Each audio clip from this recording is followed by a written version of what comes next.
Sabe quando você acha que está trabalhando para uma pessoa honesta e de repente descobre que sua própria inocência foi usada como escudo para esconder os piores tipos de crime? Que você foi cúmplice sem saber de coisas que jamais apoiaria se soubesse a verdade? Se eu contar essa história hoje, talvez vocês nunca mais me vejam da mesma forma, porque eu descobri da pior maneira possível que às vezes quem mais confiamos são os que mais nos usam. Olá, meus queridos. Me chamo Raimunda, mas todos me conhecem como Dona Rei. Tenho 72 anos e nasci aqui no interior do Maranhão, em 1953. Hoje quero compartilhar com vocês uma história que guardei no fundo do meu coração por quase 40 anos.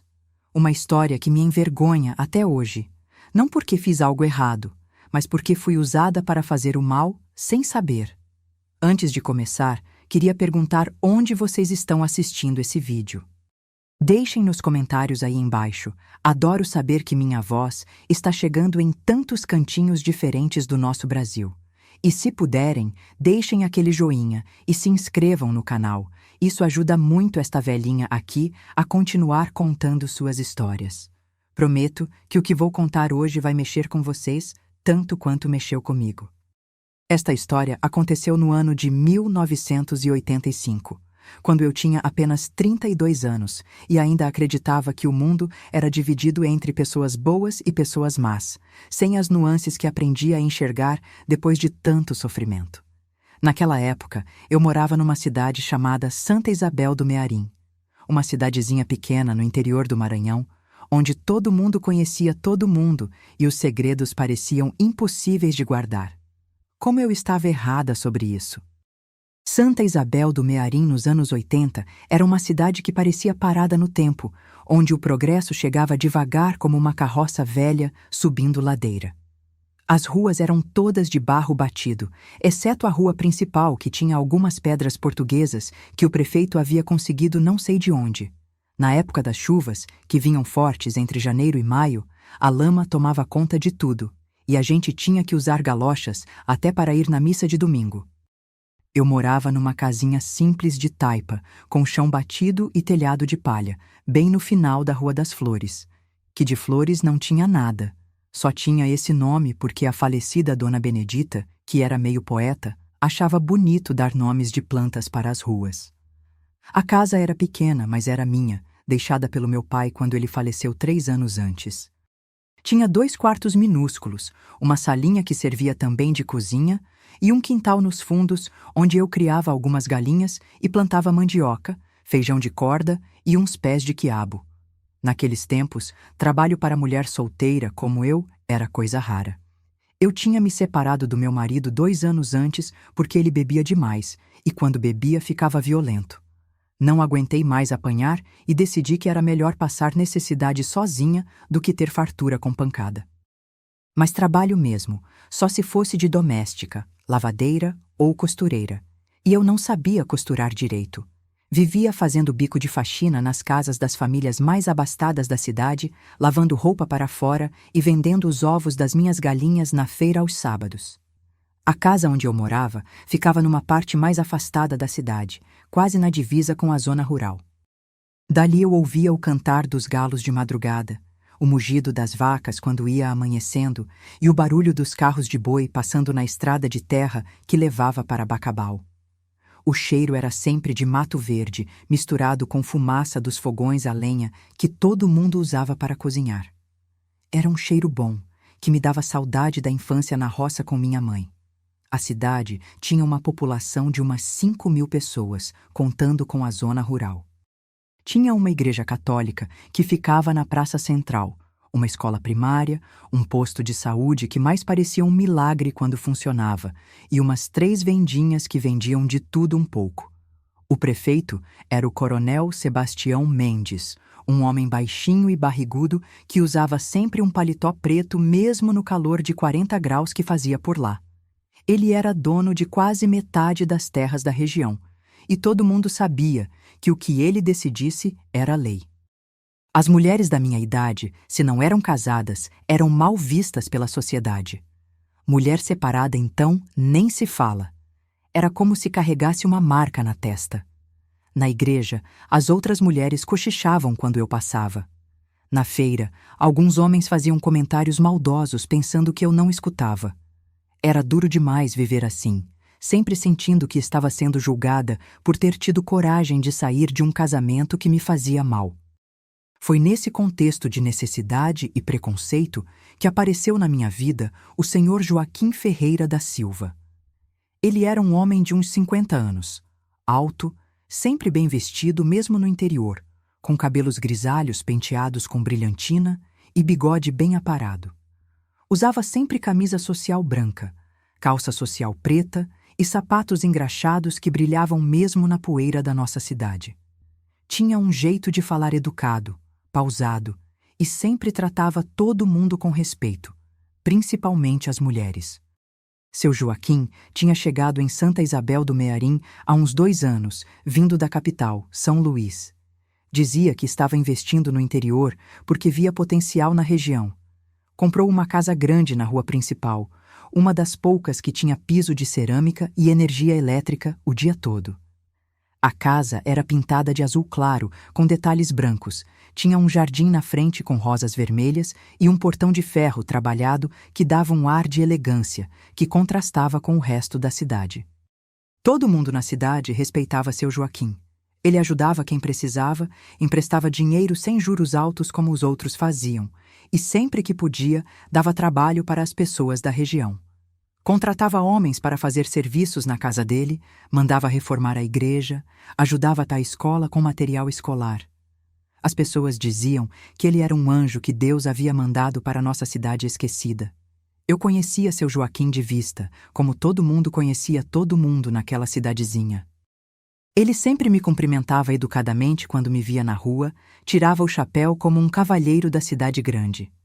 Nunca passou pela minha cabeça que um dia eu fosse trabalhar para ele, até o dia em que minha vida mudou completamente. Era uma quarta-feira de março de 1985. O calor estava insuportável, daqueles que fazem a gente suar só de respirar. Eu tinha acabado de voltar da casa da Dona Maria Aparecida, onde havia passado o dia todo lavando roupa, e estava cansada, com as mãos machucadas pelo sabão e pelas pedras do tanque. Quando cheguei em casa, ele estava lá, parado no meu portão, com aquele jeito respeitoso dele. "Boa tarde, Dona Raimunda", disse ele tirando o chapéu. "A senhora tem um minutinho para conversarmos?" Fiquei surpresa, claro.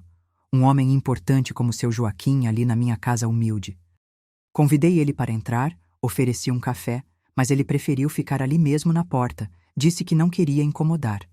"Dona Raimunda", começou ele, "sei que a senhora é uma pessoa trabalhadeira e honesta. Toda a cidade fala bem da senhora, da sua dignidade, do seu caráter. Estou precisando de alguém de confiança para cuidar da minha casa, fazer a limpeza, organizar as coisas, preparar algumas refeições. Seria um emprego fixo, com salário todo mês, mais alimentação e alguns benefícios. A senhora teria interesse?" Meu coração disparou. Um emprego fixo, com salário certo todo mês. Parecia um milagre caído do céu. Naquela época, ganhar dinheiro todo mês era luxo que poucas pessoas tinham na nossa cidade. "Quanto seria o salário, seu Joaquim?" Perguntei, tentando não demonstrar o desespero. "2 salários mínimos por mês", respondeu ele. "É mais do que justo pelo trabalho. A senhora começaria na segunda-feira que vem, das 6 da manhã às 6 da tarde, com 2 horas de almoço. Domingos folga. Sábados só meio período. 2 salários mínimos. Era mais dinheiro do que eu havia sonhado ganhar na vida inteira. Naquela época, isso era uma fortuna para alguém como eu. Aceitei na hora, claro. Como não aceitar uma bênção daquelas? "Tem uma coisa, Dona Raimunda", acrescentou ele. "Preciso de uma pessoa discreta, que não saia comentando sobre o que vê ou ouve na minha casa. Sabe como é cidade pequena? O povo gosta de criar história onde não tem." "A senhora acha que pode ser discreta?" "Claro, seu Joaquim", respondi sem hesitar. "Nunca fui de ficar espalhando vida alheia por aí." Ele sorriu, satisfeito. "Então está combinado. Segunda-feira, 6 da manhã, em ponto. Vou deixar a senhora conhecer melhor a casa e explicar direitinho como gosto que as coisas sejam feitas." Depois que ele saiu, fiquei ali parada na porta, ainda sem acreditar no que tinha acontecido. Parecia que minha vida finalmente estava tomando um rumo melhor. Se eu soubesse o que estava por vir, talvez tivesse corrido dali e nunca mais olhado para trás. A segunda-feira chegou e eu estava mais nervosa que noiva no altar. Acordei às 4 da manhã, tomei meu banho com água gelada do pote, vesti minha melhor roupa de trabalho, uma saia azul marinho e uma blusa branca que eu havia lavado e passado com muito cuidado no ferro de brasa. Penteei o cabelo e prendi num coque bem certinho. Passei um pouquinho de pó de arroz no rosto para não ficar tão brilhosa no calor. Cheguei na casa do seu Joaquim exatamente às 6 da manhã. A casa era ainda mais bonita por dentro do que imaginava. O piso era de cerâmica bem lisinha e brilhante, as paredes pintadas de cores claras, os móveis eram de madeira escura e pareciam caros. Tinha uma sala grande com sofás de couro marrom, uma mesa de jantar para 8 pessoas e até um aparelho de televisão colorida, coisa que eu só tinha visto na loja do seu Antônio lá no centro. Seu Joaquim me recebeu já vestido para trabalhar, com uma camisa social impecável e aquele cheiro de colônia boa que homem da cidade grande usava. Ele me levou para conhecer toda a casa, explicando onde ficava cada coisa, como ele gostava que fosse organizada, que horas ele almoçava, que tipo de comida preferia. A casa tinha 4 quartos. O dele era o maior, com uma cama de casal enorme, um guarda-roupa que ocupava uma parede inteira e até um banheiro só para ele. Os outros 3 quartos estavam sempre fechados. Quando perguntei se precisava limpar eles também, ele foi meio evasivo. Esses quartos são para visitas eventuais, disse ele. Por enquanto, a senhora se preocupe só com a sala, cozinha, meu quarto e banheiro. Os outros eu abro quando precisar. Aí aviso a senhora. Achei estranho, mas não questionei. Patrão tem suas manias, pensei. A cozinha era moderna para os padrões da nossa cidade. Tinha fogão a gás, geladeira grande e até uma pia com água encanada, luxo dos grandes. Seu Joaquim me explicou que ele tomava café às 6h30, almoçava sempre ao meio-dia em ponto e jantava às 7 da noite. Gostava de comida caseira, nada muito elaborado, mas bem temperada e apresentada. A senhora vai se dar bem aqui, dona Raimunda, disse ele com um sorriso. Só preciso que entenda que meu trabalho às vezes me obriga a receber pessoas em horários diferentes, até de madrugada. Quando isso acontecer, a senhora não precisa se preocupar, é só seguir sua rotina normal. Nos primeiros dias, tudo correu normalmente.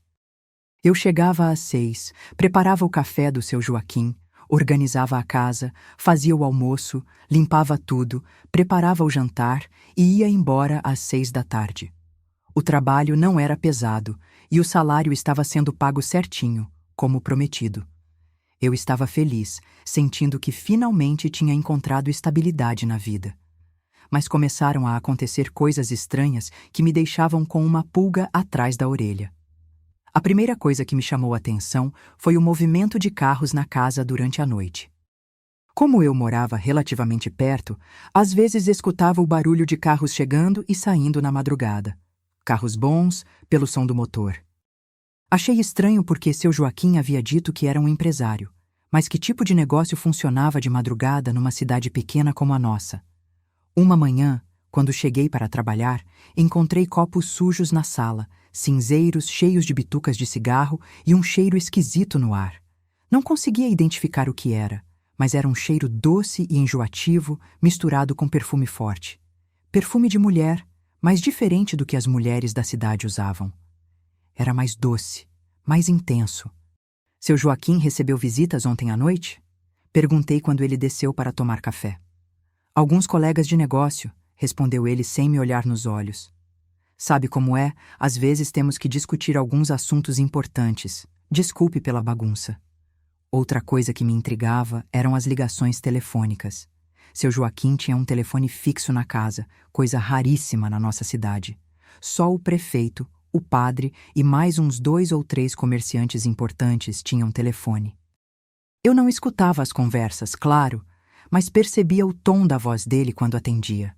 Às vezes falava baixinho, às vezes ficava alterado, falava em códigos que eu não entendia. "O produto chegou bem?" ouvi ele dizer uma vez. "E as meninas estão se adaptando?" Pensei que fosse algum negócio dele, talvez vendendo alguma coisa para outras cidades. Começaram a aparecer mulheres na casa durante o dia também. Mulheres jovens, sempre muito arrumadas, com roupas que não eram do jeito que as mulheres de Santa Isabel se vestiam. Usavam saias mais curtas, blusas mais decotadas, maquiagem pesada, cabelos pintados de cores chamativas.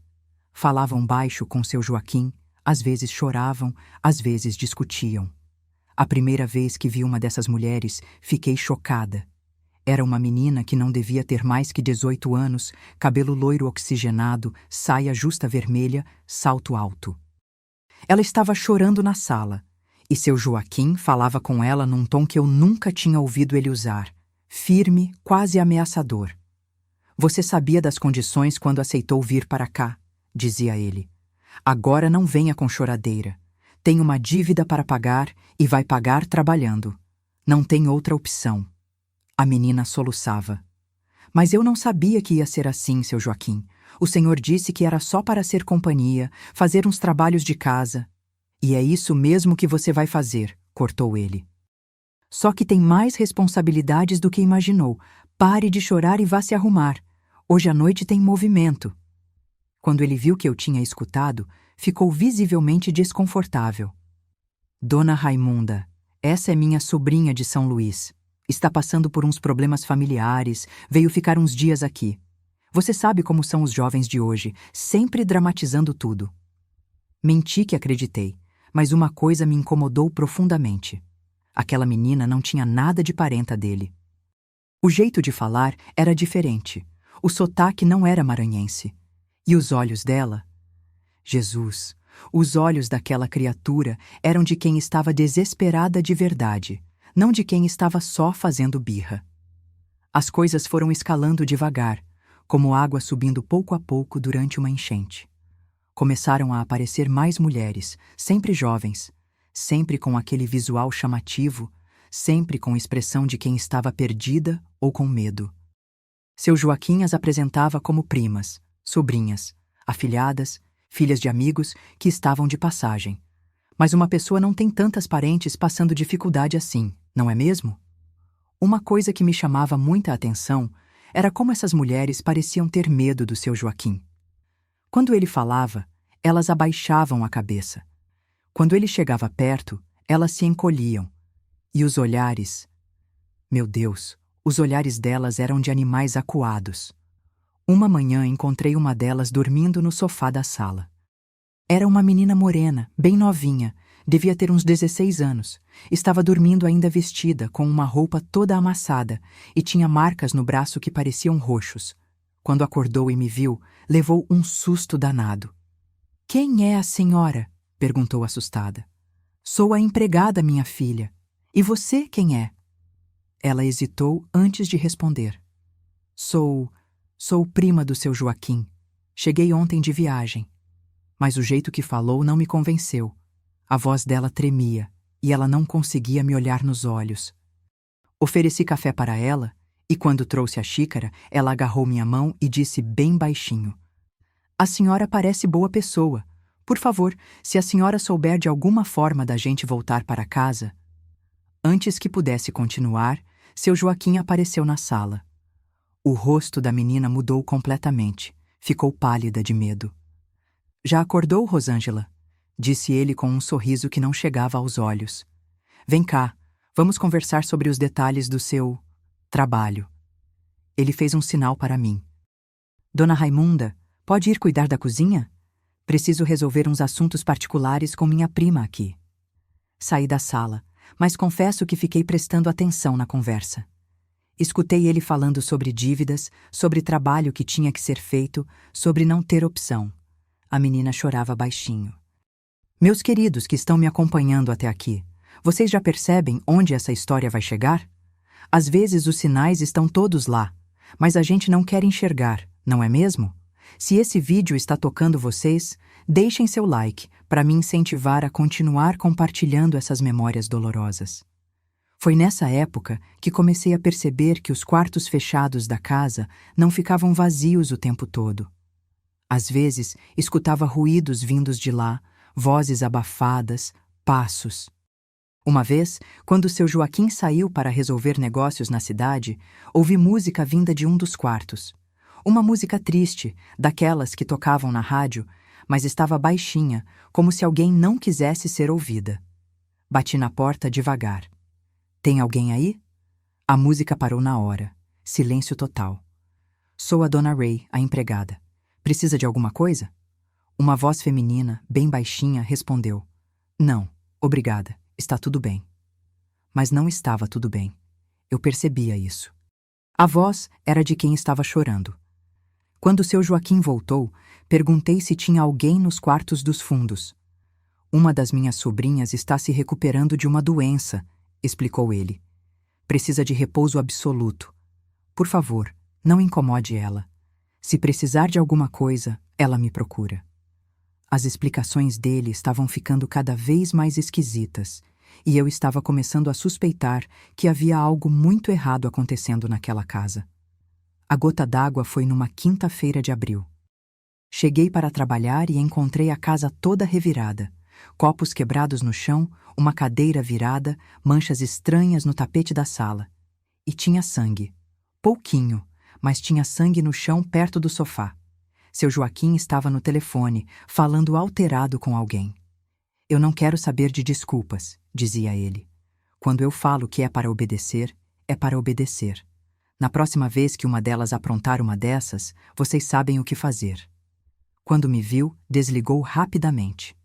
Dona Raimunda, que bom que chegou. Tivemos uns problemas com uns ladrões ontem à noite. Pode limpar essa bagunça aí? Cuidado com os cacos de vidro. Ladrões que deixam uma cadeira virada e quebram uns copos? Não fazia sentido. Ladrão leva as coisas, não faz bagunça à toa. E aquela mancha escura no tapete? Aquilo não era sujeira comum. Enquanto limpava, fiquei pensando em todas as coisas estranhas que havia presenciado nos últimos meses. As mulheres jovens aparecendo e desaparecendo, sempre com medo. Os quartos fechados com gente lá dentro, as conversas misteriosas no telefone, o movimento de carros na madrugada, aquele cheiro doce e enjoativo que às vezes ficava na casa. Estava começando a entender que seu Joaquim não era o homem bom que todo mundo pensava que era, mas ainda não conseguia imaginar a verdade completa sobre o que acontecia naquela casa. A realidade era pior do que qualquer coisa que minha mente inocente pudesse conceber. O mês de maio de 1985 foi quando as coisas realmente começaram a sair do controle, e eu comecei a perceber que estava metida numa situação muito mais séria do que imaginava. As chuvas tinham chegado com força total, e com elas vieram eventos que mudaram para sempre minha visão sobre o mundo e sobre as pessoas. Tudo começou numa manhã de terça-feira, quando cheguei para trabalhar e encontrei uma cena que me gelou o sangue. Havia uma menina sentada na cozinha. Não devia ter mais que 15 anos, com o rosto inchado de tanto chorar e uma marca roxa bem visível no pescoço. Ela estava comendo pão com café como quem não comia há dias, desesperada, olhando para todos os lados como um animal ferido. "Bom dia, minha filha", disse eu, tentando ser gentil. "Como você está se sentindo?" Ela me olhou com aqueles olhos grandes, cheios de medo e súplica. A senhora mora aqui na cidade?" "Moro sim, minha filha. Há muito tempo." "A senhora conhece alguém que possa me ajudar a voltar para casa?" "Eu sou de Teresina. Minha mãe deve estar desesperada me procurando." Antes que eu pudesse responder, seu Joaquim entrou na cozinha como um furacão. "O que vocês estão conversando?" perguntou com uma voz que nunca tinha ouvido antes, dura, ameaçadora. A menina se encolheu toda. "Nada não, seu Joaquim. Só estava agradecendo o café." Ele me olhou com desconfiança. "Dona Raimunda, preciso que entenda uma coisa. As pessoas que ficam aqui na minha casa têm problemas particulares muito sérios. Não é bom ficar fazendo perguntas ou se envolvendo na vida delas. É para o bem da senhora e para o bem delas também." Aquilo soou como ameaça. Pela primeira vez desde que comecei a trabalhar lá, senti medo real do meu patrão. Assenti com a cabeça e saí da cozinha, mas o desespero daquela criança ficou gravado na minha mente. Naquela mesma semana, as coisas escalaram de um jeito que me deixou apavorada. Comecei a ouvir gritos durante a noite.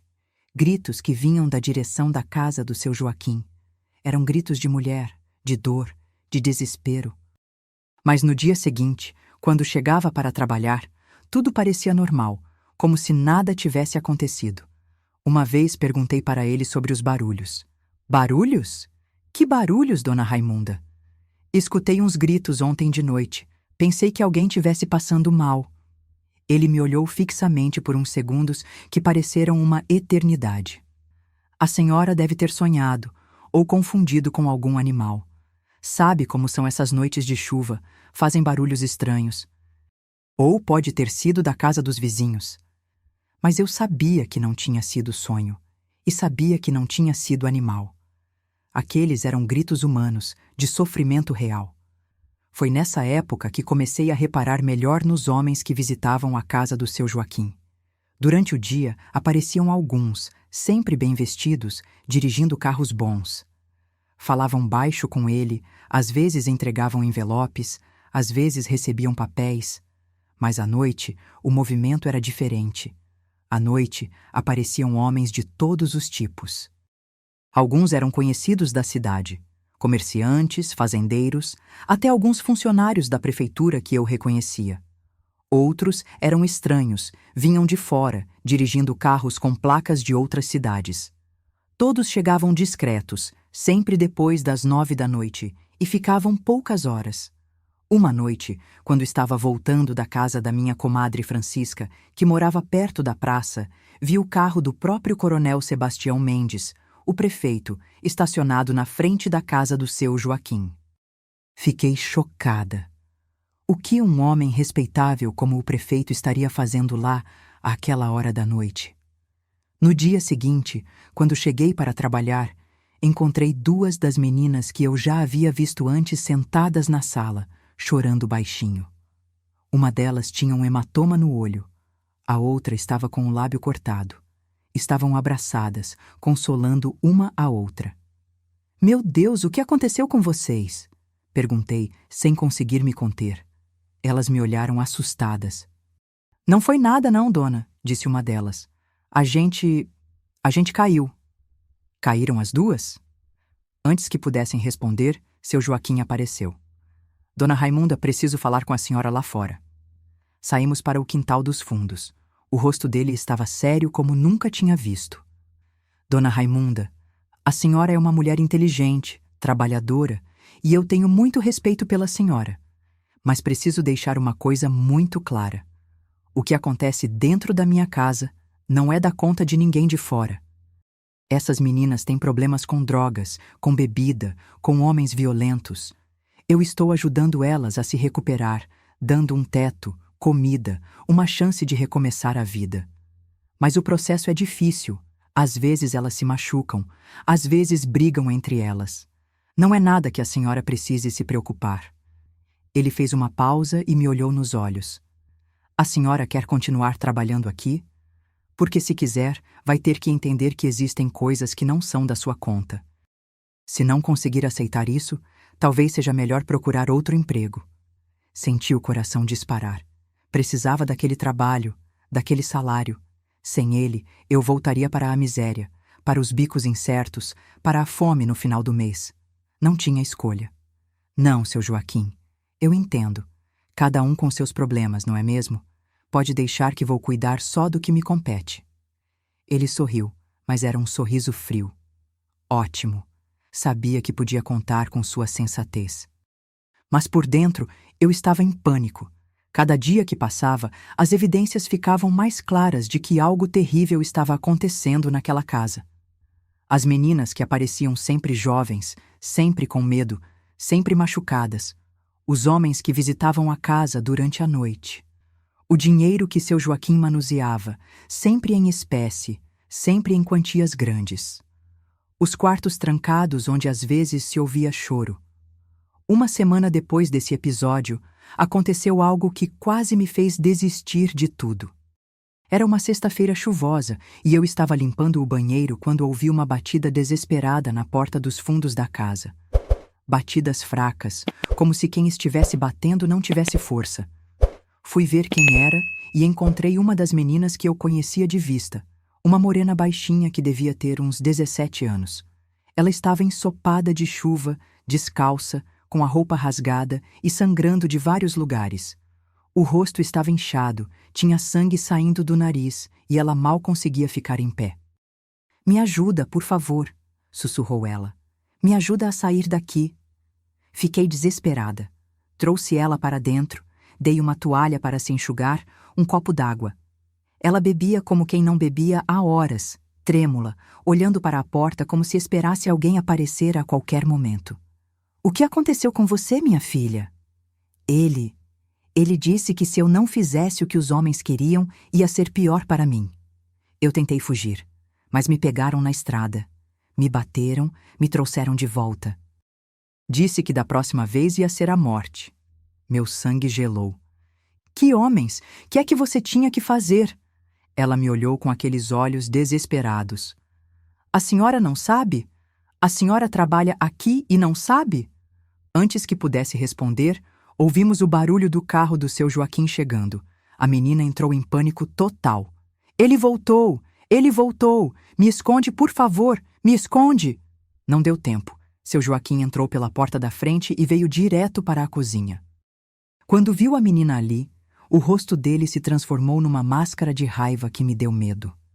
"Valdirene, o que você está fazendo aqui?" A menina se jogou no chão, chorando. "Desculpa, seu Joaquim, desculpa. Eu não queria fugir, foi sem querer. Eu volto para o quarto, eu fico quieta." Ele agarrou ela pelo braço e puxou com força. "Você vai ficar quieta mesmo, e vai aprender de uma vez por todas qual é o seu lugar aqui." Olhou para mim com aqueles olhos frios. "Dona Raimunda, pode ir embora mais cedo hoje. Preciso resolver uns assuntos particulares." "Mas ainda são só 3 da tarde." "Pode ir", repetiu, numa voz que não aceitava contestação. Peguei minha bolsa e saí, mas o desespero daquela menina ficou ecoando na minha cabeça. Pela primeira vez, desde que comecei a trabalhar lá, entendi claramente que eu estava sendo cúmplice de algo horrível. Não sabia exatamente o que, mas sabia que era horrível. Naquela noite, não consegui dormir. Ficava pensando na Valdirene, nas outras meninas, nos homens que visitavam a casa, nos gritos que escutava durante a madrugada. Comecei a juntar as peças do quebra-cabeça, e a imagem que se formava era aterrorizante. No sábado de manhã, quando acordei, ouvi comentários na feira que me confirmaram minhas piores suspeitas. A dona Antônia, que vendia verduras, estava cochichando com outras mulheres sobre a Valdirene. "Encontraram a menina morta na estrada velha", dizia ela. "Dizem que foi atropelamento, mas todo mundo sabe que ela estava envolvida com coisa ruim." Senti as pernas fraquejarem. "Como assim morta?" "Aquela menina que andava com o pessoal do seu Joaquim. Todo mundo sabia que ela não prestava, se meteu com coisa errada. Acabou mal, como tinha que acabar." Corri para casa e passei o resto do dia vomitando de nervoso. A Valdirene estava morta. A mesma menina que havia me implorado por ajuda na véspera. A mesma que estava apavorada com medo do seu Joaquim. Na segunda-feira, quando voltei para trabalhar, agi como se não soubesse de nada. Seu Joaquim estava normal, tomando café, lendo jornal, como se nada tivesse acontecido. "Dona Raimunda", disse ele casualmente, "soube que uma das minhas ex-funcionárias sofreu um acidente. A Valdirene. Uma pena, era uma menina que estava tentando se recuperar dos vícios." Funcionária. Ele chamou ela de funcionária.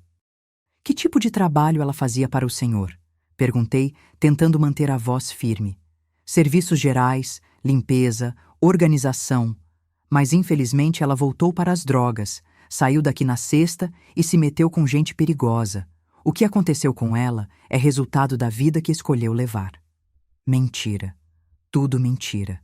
Eu tinha visto o desespero daquela menina, tinha visto as marcas de violência no corpo dela. Aquilo não tinha sido acidente. Foi nesse momento que tomei a decisão mais importante da minha vida. Eu ia descobrir a verdade sobre o que acontecia naquela casa, custasse o que custasse. Meus queridos que estão me acompanhando até aqui, vocês já percebem onde essa história vai chegar? Às vezes os sinais estão todos lá, mas não conseguimos enxergar, não é mesmo? Se esse vídeo está te tocando, deixe seu like para me incentivar a continuar compartilhando essas memórias. A morte da Valdirene mudou tudo para mim. Não conseguia mais fingir que não sabia que algo terrível estava acontecendo. Comecei a prestar atenção em cada detalhe, cada conversa, cada movimento estranho na casa. E o que descobri me deixou com uma culpa que carrego até hoje.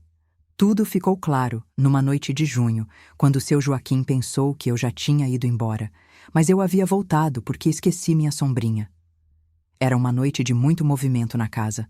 Vários carros tinham chegado, ouvia vozes masculinas vindas da sala. Me escondi no quintal dos fundos e consegui escutar uma conversa que mudou minha vida para sempre. Seu Joaquim estava falando com outros homens sobre mercadoria nova que tinha chegado de Teresina e clientes especiais que estavam dispostos a pagar mais caro pelas mais novinhas. As meninas de 14, 15 anos são as que dão mais lucro, ouvi ele dizer. Os homens pagam o dobro quando são virgens. E quando não são mais virgens, a gente consegue um bom preço mesmo assim, porque são novas. Senti uma tontura terrível. Mercadoria. Ele estava falando das meninas como mercadoria. E como vocês conseguem que elas aceitem? Perguntou uma voz que reconheci como sendo do Coronel Sebastião, o prefeito. No começo a gente oferece trabalho honesto, diz que é para cuidar de casa, ser companhia para idoso, essas coisas. Quando elas chegam aqui, a gente explica qual é a real. Quem aceita, fica. Quem não aceita. Bem, vocês sabem o que acontece com quem não aceita. Risos. Risos demoníacos de homens falando sobre destruir a vida de crianças. E a família delas não vem procurar? Perguntou outro homem. A maioria vem de família pobre, do interior, de cidade pequena. A gente escolhe meninas que ninguém vai procurar muito. Órfãs, filhas de alcoólatras, meninas que já saíram de casa por causa de problemas. E quando alguém procura, a gente diz que elas foram embora, que arrumaram trabalho em outro lugar. E a empregada? Perguntou o prefeito. Ela não desconfia de nada? A dona Raimunda é meio burrinha, coitada. Acredita em tudo que eu falo. E precisa tanto do emprego que, mesmo se desconfiasse de alguma coisa, não ia ter coragem de falar nada. Burrinha. Ele me chamou de burrinha. E o pior é que estava certo. Eu tinha sido burra mesmo, cega, ingênua. Tinha ajudado sem saber a manter a fachada de respeitabilidade que ele usava para esconder seus crimes. Ouvi eles falando sobre preços, sobre como transportar as meninas para outras cidades, sobre policiais que estavam sendo pagos para fazer vista grossa. Falaram sobre a Valdirene, sobre como ela estava dando muito trabalho e como tinham que dar um exemplo para as outras. Eles tinham matado a Valdirene. Não foi acidente, foi assassinato friamente calculado para aterrorizar as outras meninas. Quando finalmente consegui me mover, estava tremendo tanto que mal conseguia andar. Voltei para casa cambaleando, como se estivesse bêbada. Passei a noite inteira vomitando e chorando, entendendo a dimensão do horror em que estava metida. Seu Joaquim não era empresário. Era cafetão, traficante de pessoas, explorador de crianças. E eu, sem saber, estava ajudando ele a manter essa fachada de homem respeitável que enganava todo mundo na cidade. Todas aquelas meninas que eu via aparecendo e desaparecendo eram vítimas de tráfico humano. Meninas sequestradas, enganadas, forçadas a se prostituir. Os quartos trancados eram onde elas ficavam presas. Os homens que visitavam a casa durante a noite eram os clientes.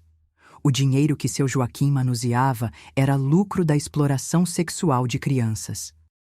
E eu, limpando a casa, cozinhando para ele, mantendo tudo organizadinho e apresentável, estava sendo cúmplice sem saber.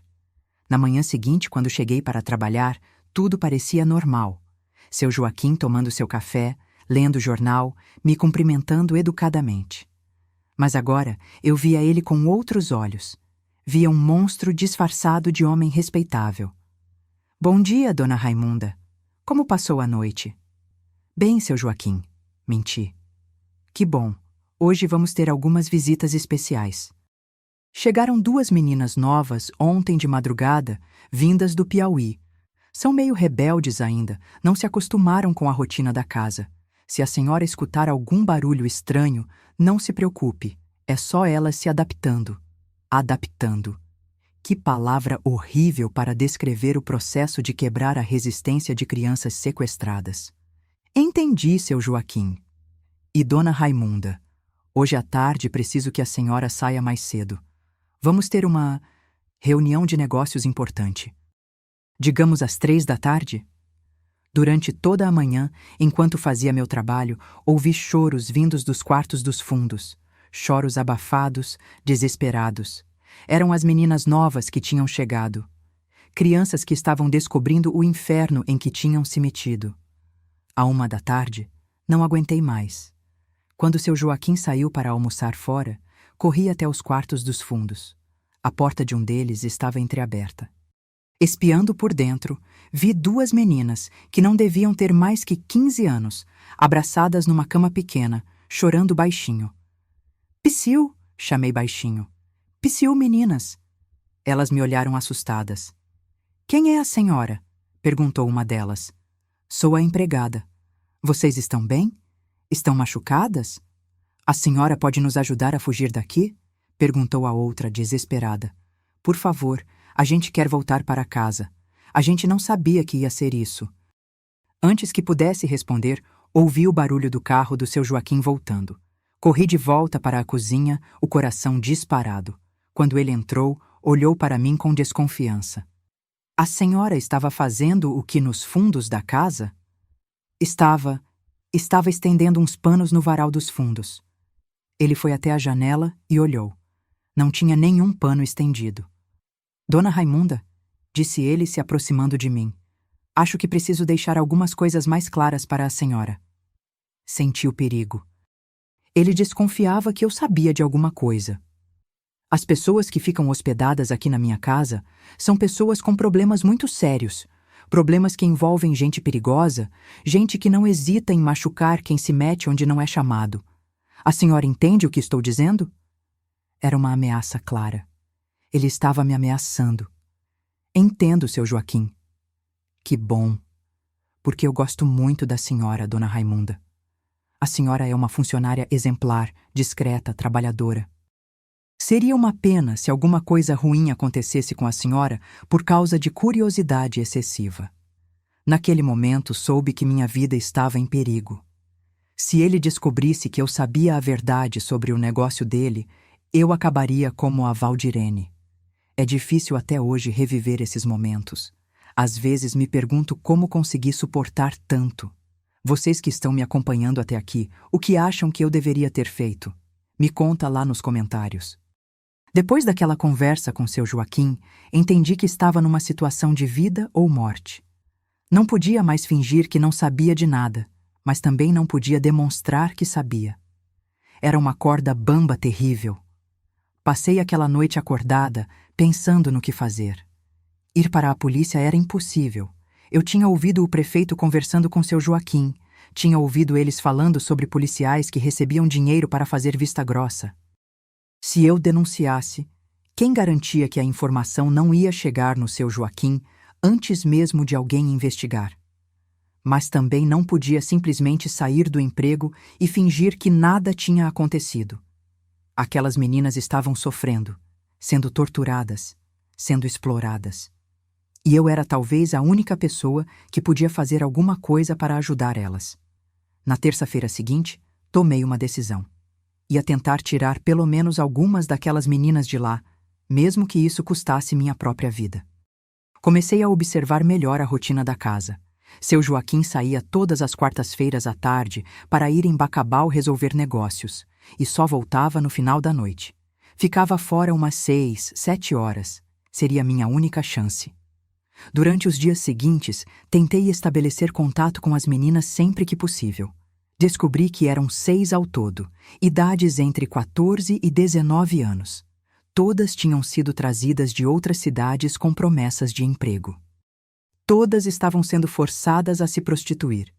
Todas queriam fugir, mas tinham medo demais para tentar. Ele disse que se a gente fugir e for pega, vai ser muito pior, me contou uma delas, a Conceição, de 16 anos. Disse que tem gente que trabalha para ele em todas as cidades da região, que não adianta tentar correr. E a família de vocês não está procurando? Minha mãe acha que estou trabalhando de doméstica numa casa de família em São Luís, disse outra, a Joana. Ele mandou uma carta falsa dizendo que estava tudo bem, que estava ganhando dinheiro e mandaria para casa em breve. Cartéis falsos. Esse homem não deixava nada ao acaso. Na quarta-feira da terceira semana de junho, coloquei meu plano em ação. Seu Joaquim havia saído para Bacabal às 2 da tarde. Assim que vi o carro dele sumir na estrada, corri para os quartos dos fundos. Meninas, disse eu, chegou a hora, vamos sair daqui. Elas me olharam assustadas. Como assim, dona? Eu sei a verdade sobre o que acontece aqui. Sei que vocês são obrigadas a fazer coisas terríveis. Sei que não vieram por vontade própria. Vamos fugir agora, enquanto ele não está. Mas para onde a gente vai? Perguntou a Conceição. A gente não tem dinheiro, não conhece ninguém aqui. Eu tenho uma comadre em Pedreiras que pode ajudar vocês a voltar para casa. É longe daqui, ele não vai procurar lá, mas temos que sair agora, antes dele voltar. Algumas ficaram com medo. Achavam que seria pior se fossem pegas. Mas 4 delas, Conceição, Joana, Maria e Rosinha, toparam tentar. As outras 2 ficaram com medo demais para sair. Peguei toda a economia que tinha guardada em casa, juntei com um dinheiro que peguei emprestado da gaveta do seu Joaquim. Dinheiro que era sujo mesmo, roubado da dignidade daquelas meninas, e saímos pela porta dos fundos. O plano era ir a pé até a estrada principal, pegar carona até Pedreiras e de lá conseguir transporte para as meninas voltarem para suas cidades. Era arriscado, mas era a única chance que tínhamos. Caminhamos pela estrada de barro por quase 2 horas. A chuva tinha parado, mas o chão estava escorregadio e cheio de poças. As meninas estavam assustadas, olhando para trás a todo momento, achando que iam ver o carro do seu Joaquim aparecer. E se ele descobrir que a senhora ajudou a gente? Perguntou a Joana. Isso é problema meu, respondi. Vocês só se preocupem em chegar em casa. Quando chegamos na estrada principal, conseguimos carona com um caminhoneiro que ia para Bacabal. Expliquei que eram minhas sobrinhas e que estávamos indo visitar uma parenta doente. Ele não fez perguntas, ainda bem. Em Bacabal, conseguimos outro transporte até Pedreiras. Chegamos lá no finalzinho da tarde, todas exaustas e nervosas.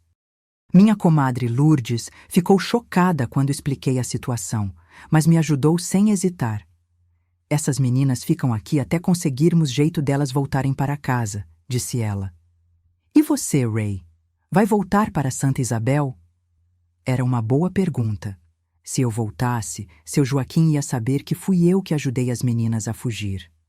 Provavelmente ia me matar. Mas se eu não voltasse, ele ia saber do mesmo jeito, e ainda por cima ia ficar sabendo onde eu estava. Vou ter que voltar, falei. Se eu fugir também, ele vai desconfiar mais ainda. Melhor voltar e fingir que não sei de nada. As meninas choraram quando eu disse que ia embora. Principalmente a Conceição, que era a mais nova. A senhora salvou nossa vida, disse ela. Como a gente pode agradecer isso? Vocês agradecem voltando para casa, estudando, construindo uma vida boa e esquecendo que esse lugar existe. Voltei para Santa Isabel do Mearim na quinta-feira de manhã, num ônibus que parava em todas as cidades. Cheguei em casa tremendo de medo, sem saber se seu Joaquim já tinha descoberto que as meninas tinham fugido. Às 6 da manhã da sexta-feira, me apresentei para trabalhar normalmente. Seu Joaquim estava na cozinha, tomando café, com uma cara muito séria. Bom dia, seu Joaquim, falei, tentando parecer normal. Ele me olhou por uns segundos que pareceram horas. Bom dia, dona Raimunda. Tivemos alguns problemas aqui ontem. Algumas das minhas funcionárias resolveram sair sem avisar. Muito inconveniente. Que pena, falei.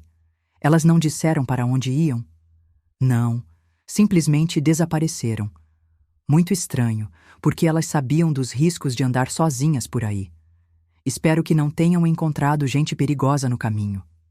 Era uma ameaça velada. Ele estava me avisando que se descobrisse que fui eu que ajudei elas, ia acontecer algo ruim comigo. Durante os dias seguintes, vivi no fio da navalha. Seu Joaquim estava claramente desconfiado, me observando o tempo todo, fazendo perguntas aparentemente inocentes, mas que eram, na verdade, interrogatórios. A senhora não viu nada estranho na quarta-feira? Perguntava. Não vi nada não, seu Joaquim. Não escutou barulho de gente saindo pelos fundos? Não escutei nada. Mas eu percebia que ele não estava acreditando totalmente. O jeito que me olhava, as perguntas que fazia, a tensão que ficava no ar quando estava perto de mim. Uma semana depois da fuga das meninas, a tensão na casa estava insuportável. Seu Joaquim tinha mudado completamente o comportamento comigo.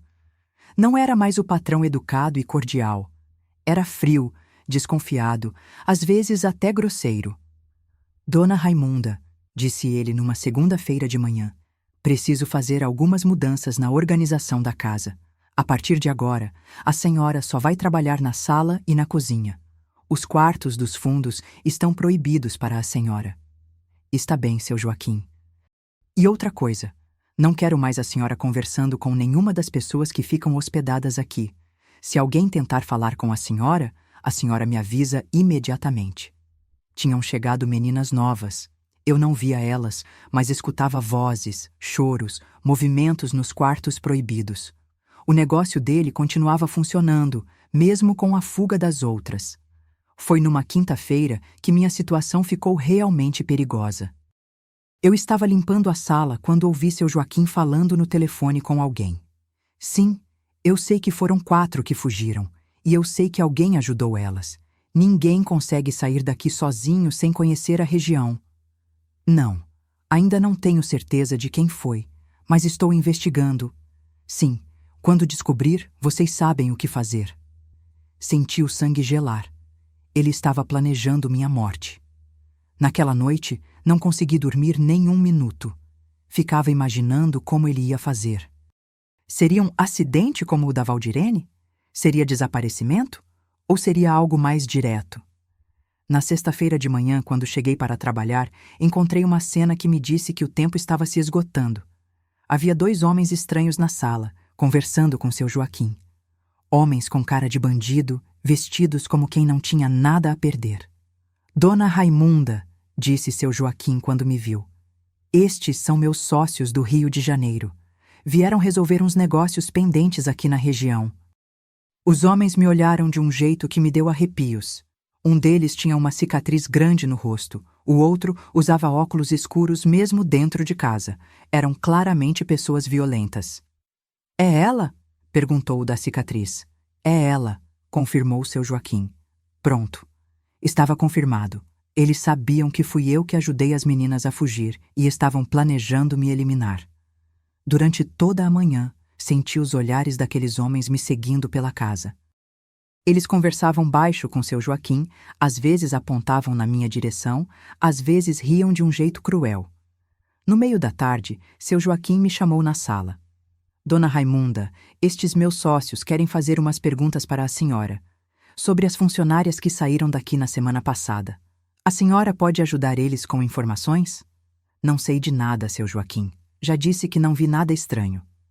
O homem da cicatriz se levantou e ficou bem perto de mim. Dona Raimunda, a gente sabe que a senhora é uma mulher inteligente. E mulher inteligente sabe que mentira tem perna curta. A gente só quer a verdade. Eu já disse a verdade. Não sei de nada sobre essas meninas. Interessante, disse o outro, tirando os óculos escuros e mostrando uns olhos frios como gelo. Porque a gente tem informações de que alguém ajudou elas a chegar em Pedreiras e que essa pessoa conhece uma tal de Lourdes. Meu coração parou. Eles sabiam sobre minha comadre. Tinham investigado, descoberto para onde as meninas foram. Estava perdida. Eu não conheço nenhuma Lourdes. Menti, mas minha voz tremeu. Não conhece? Perguntou seu Joaquim com um sorriso malvado. Que estranho, porque a gente descobriu que a senhora tem uma comadre em Pedreiras chamada exatamente Lourdes, e descobriu também que 4 meninas apareceram na casa dela na mesma quarta-feira em que sumiram daqui. Estava encurralada. Não adiantava mais mentir. E aí, dona Raimunda, continuou o homem da cicatriz, vai continuar negando ou vai contar a verdade? Olhei para os 3 homens ali, sabendo que qualquer coisa que eu falasse poderia ser minha sentença de morte. Mas também sabia que se continuasse mentindo, eles iam fazer algo terrível com minha comadre e talvez até com as meninas que eu tinha ajudado a fugir. Está bem, falei. Foi eu que ajudei elas. Mas foi porque vi que elas estavam sofrendo, que eram obrigadas a fazer coisas que não queriam. Eu não podia ficar parada vendo aquilo. Seu Joaquim riu, mas era uma risada sem humor. Viu só? Eu sempre soube que a senhora era muito curiosa para o seu próprio bem. O que vocês vão fazer comigo? Perguntei. Isso depende, disse o da cicatriz. A senhora vai colaborar com a gente para trazer essas meninas de volta ou vai continuar sendo problema? Nunca vou ajudar vocês a fazer mal para elas. Então a senhora escolheu o caminho difícil, disse seu Joaquim. Uma pena. Eu realmente gostava da senhora. Foi quando escutei um barulho de carros chegando lá fora. Vários carros com sirenes. O rosto do seu Joaquim mudou completamente. Que diabos é isso? Os 2 homens sacaram pistolas. É polícia, disse um deles. Alguém deve ter denunciado. Eu não sabia o que estava acontecendo, mas de repente a casa estava cercada de policiais. Ouvi alguém gritando com um megafone. Joaquim Ferreira da Silva, você está cercado. Saia com as mãos para cima. Seu Joaquim me olhou com ódio puro. Foi você que denunciou, não foi? Eu não falei com polícia nenhuma, gritei. Mentirosa, você armou tudo isso. Mas eu juro por tudo que é sagrado que não tinha sido eu. Até hoje não sei como a polícia descobriu o que acontecia naquela casa. O que aconteceu nos minutos seguintes foi como um pesadelo e um alívio ao mesmo tempo. Os policiais invadiram a casa, prenderam seu Joaquim e os 2 bandidos e encontraram as 2 meninas que ainda estavam nos quartos dos fundos. Uma das meninas, quando viu os policiais, começou a chorar de alívio. Vocês vieram nos salvar. Vocês vieram nos salvar. Eu fiquei no meio de tudo aquilo sem entender o que estava acontecendo. Um dos delegados me explicou que eles tinham recebido uma denúncia anônima sobre tráfico de pessoas na casa do seu Joaquim. A senhora trabalha daqui há quanto tempo? Perguntou ele. Uns 6 meses. E sabia do que acontecia aqui? Descobri há pouco tempo, respondi, e ajudei algumas meninas a fugir semana passada. O delegado anotou tudo. A senhora vai ter que prestar depoimento, mas pelo que estou vendo, a senhora foi mais vítima do que cúmplice. Levaram seu Joaquim algemado. Antes de entrar na viatura, ele me olhou com um ódio que nunca vou esquecer. Isso não vai ficar assim, Raimunda, gritou ele. Eu tenho amigos poderosos. Vou sair logo e você vai pagar por isso. Os 2 bandidos também foram presos. Encontraram armas, dinheiro, documentos falsos, tudo o que provava o esquema criminoso. As 2 meninas que estavam nos quartos foram levadas para receber cuidados médicos e depois encaminhadas de volta para suas famílias. Uma delas, antes de sair, segurou minha mão. Obrigada por ter ajudado as outras, disse ela. Se não fosse por isso, talvez ninguém nunca soubesse o que acontecia aqui. Foi quando entendi. A denúncia tinha partido de uma das meninas que eu ajudei a fugir. Provavelmente a Conceição ou a Joana, que conseguiram chegar na capital e procurar as autoridades. Nos dias que se seguiram, a cidade inteira ficou em choque. Ninguém acreditava que seu Joaquim, o homem respeitável que ajudava todo mundo, era na verdade um criminoso terrível. Muita gente até me culpou por ter inventado histórias sobre ele. Seu Joaquim sempre foi um homem bom, dizia a dona Benedita na feira. Essa Raimunda deve ter armado tudo isso por ciúme, porque ele não quis nada com ela. Foi doloroso ver como as pessoas preferiam acreditar numa mentira confortável do que aceitar a verdade horrível. Mas algumas pessoas me apoiaram, principalmente outras mulheres que tinham percebido que algo estava estranho. O julgamento foi um circo. Seu Joaquim contratou advogados caros de São Luís que tentaram de tudo para inocentá-lo. Alegaram que as meninas eram prostitutas que trabalhavam por vontade própria, que eu estava mentindo para me vingar dele, que tudo não passava de uma grande armação. Mas o promotor era um homem sério que investigou tudo direitinho. Trouxe as 4 meninas que eu tinha ajudado a fugir para testemunhar. Trouxe documentos que provavam que seu Joaquim falsificava identidades. Trouxe até algumas das famílias das vítimas, que confirmaram que suas filhas tinham desaparecido depois de aceitar propostas de emprego. O depoimento da Conceição foi o mais emocionante. Ela, que tinha apenas 16 anos, contou com detalhes o horror que tinha vivido naquela casa. Como tinha sido enganada com promessa de trabalho honesto. Como foi forçada a se prostituir. Como apanhava quando se recusava. Como vivia com medo constante de ser morta. Se não fosse pela dona Raimunda, disse ela no tribunal, eu estaria morta agora, igual a Valdirene. Meu depoimento também foi importante. Contei tudo o que tinha visto, tudo o que tinha ouvido, todas as suspeitas que tinha tido. O promotor me tratou como testemunha-chave, porque eu era a única pessoa que tinha visto o esquema funcionando por dentro. Os advogados de defesa tentaram me desqualificar.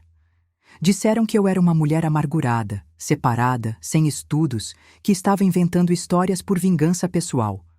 Mas meu relato era consistente e detalhado demais para ser mentira. Também descobrimos durante o julgamento que seu Joaquim não era o único envolvido. O esquema incluía pessoas importantes da cidade. O próprio coronel Sebastião, o prefeito, foi preso depois que encontraram evidências de que ele recebia dinheiro para proteger as atividades criminosas. Alguns policiais também foram afastados e investigados. O esquema era maior do que imaginávamos. Envolvia uma rede de proteção e cumplicidade que incluía autoridades locais. O julgamento durou quase 1 ano. Durante esse tempo, vivi uma situação muito difícil. Muita gente na cidade me tratava como traidora, como se eu tivesse inventado tudo para prejudicar um homem inocente. Recebi ameaças anônimas, tive a casa apedrejada, perdi vários trabalhos porque as pessoas não queriam me contratar. Essa mulher só traz problema, diziam. Melhor ficar longe dela. Mas eu sabia que tinha feito a coisa certa. Mesmo passando por tudo isso, sabia que não podia ter ficado calada vendo aquelas crianças sofrendo. Durante o processo de investigação, foram surgindo detalhes sobre o esquema que me deixaram ainda mais chocada. Seu Joaquim não era apenas um cafetão local. Ele fazia parte de uma rede nacional de tráfico de pessoas que atuava principalmente no norte e nordeste do país. O delegado responsável pela investigação, Dr. Carlos Henrique, me chamou várias vezes para esclarecer detalhes. Foi através dele que descobri a verdadeira dimensão do horror em que eu estava metida. Dona Raimunda, disse ele numa das conversas, a senhora salvou mais vidas do que imagina. Pelas nossas investigações, descobrimos que Joaquim operava esse esquema há mais de 10 anos. Calcula-se que centenas de meninas passaram por essa casa. Centenas. Centenas de crianças torturadas, exploradas, algumas provavelmente mortas, e eu limpando a casa onde tudo isso acontecia. Como ele conseguia manter segredo por tanto tempo?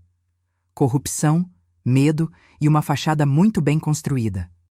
Joaquim escolhia cuidadosamente suas vítimas, meninas pobres, de famílias desestruturadas que ninguém ia procurar muito.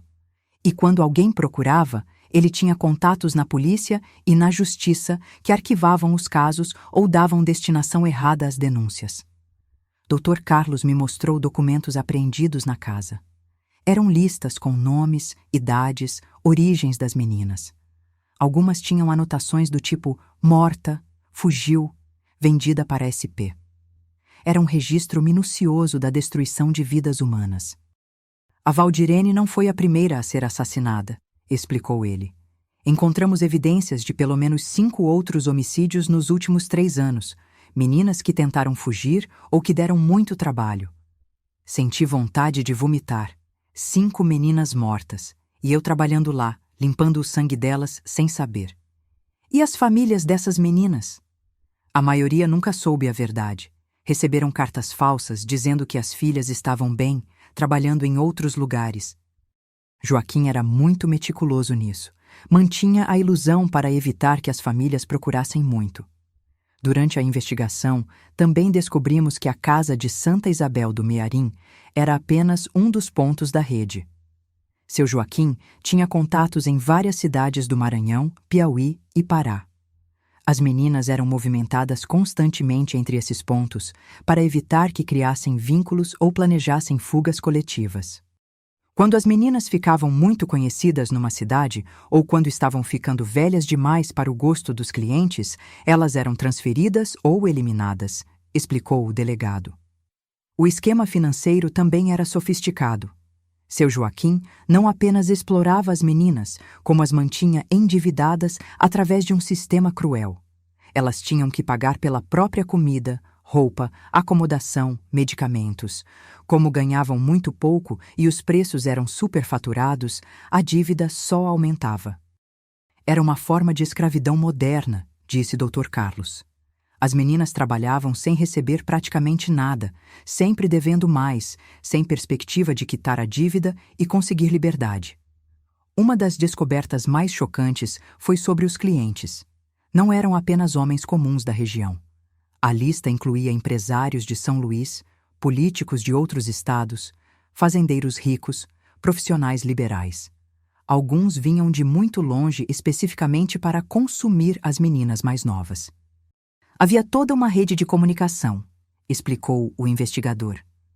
Quando chegava mercadoria nova, principalmente meninas virgens de 13, 14 anos, a informação era passada para clientes especiais, que pagavam valores muito altos.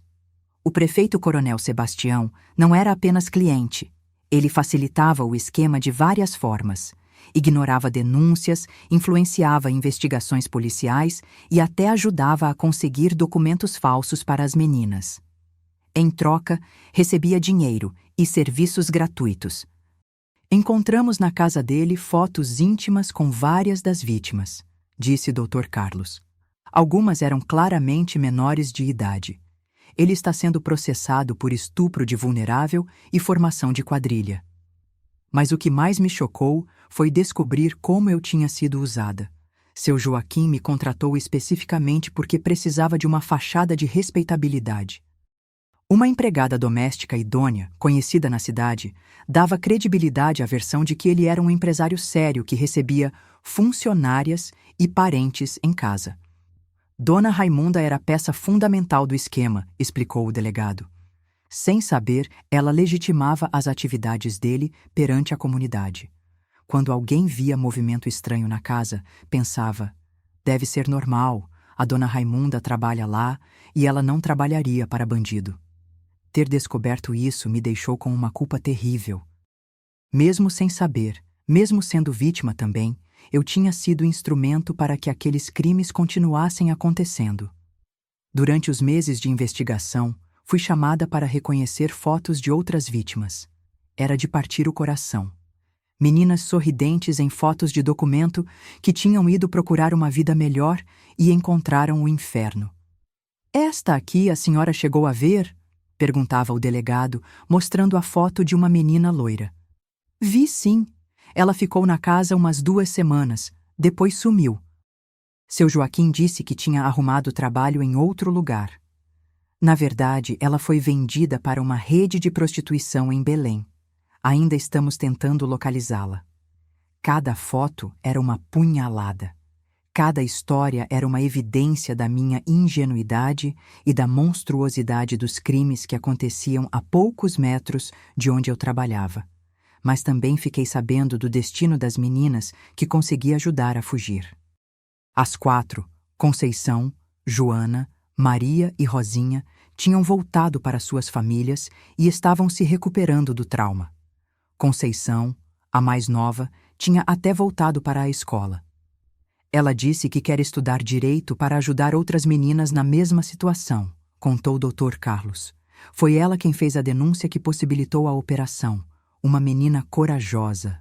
Saber que pelo menos essas 4 estavam seguras me dava forças para continuar.